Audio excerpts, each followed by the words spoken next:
Hi, today we're lucky enough to have Amy Smith from Advantage Styling.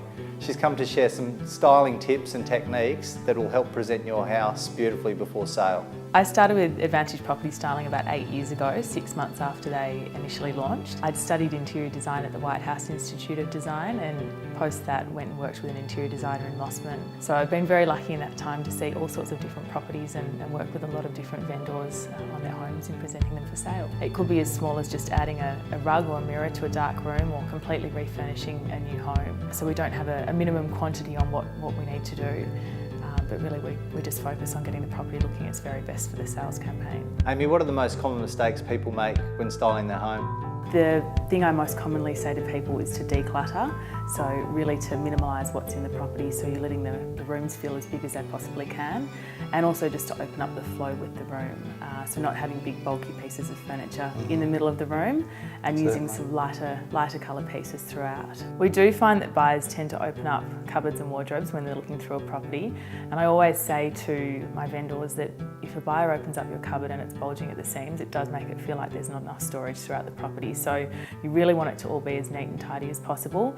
If you've got open shelves in the house and they're a little bit messy, it might be worth buying some nice boxes that you can store everything in. What are your top tips for presenting a home? First of all, properties don't present very well when they're empty in photography, and we find a lot of people are doing their shopping online before actually going to an open house. So it's really important that you impress them at that initial stage online and get them to come to the open house. And then once they're at the property, the wow factor is so important. You want them to walk in and fall in love. The front entry is always important for first impressions, so making sure that it's all clean and tidy, that leaves have been dusted away, and the entry has a really good presence. But the lounge and the dining are probably the key areas for styling. They're most commonly used for the photographs and also just to give that wow factor. The most common questions vendors ask us are in regards to art, pictures and how personal a property should be.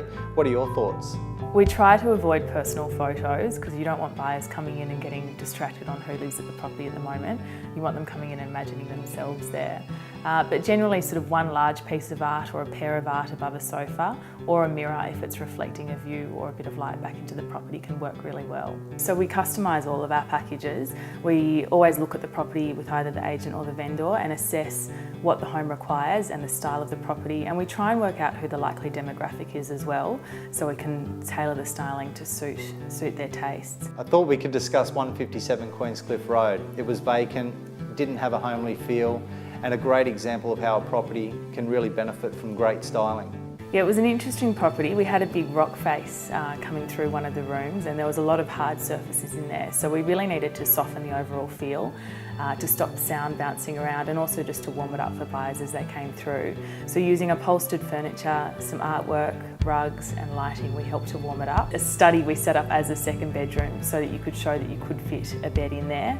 A lot of people would have just imagined that really to be worked well. Yeah, a study if we hadn't put the bed in there, and that's something we often do, is to encourage people to put double beds into rooms when they fit, just to prove the point that it will actually fit a bed. We recently worked on 2 at 7 Rickard Street in Balgala together.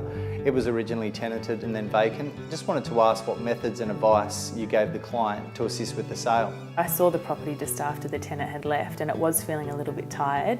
Carpet and paint really helped to freshen it up and give it a bit of a new lease of life. We wanted to try and define the spaces as much as possible there. The lounge and dining room were combined and it was quite a small space, so by using light coloured furniture, a small round glass dining table, we were able to show both a living and a dining space.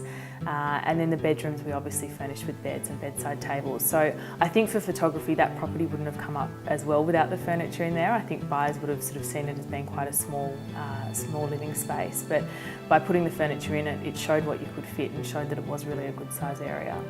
I'd just like to say thank you to Amy Smith from Advantage Styling for sharing some great tips with us in regards to styling property. Feel free to contact us at any time if you'd like some further information.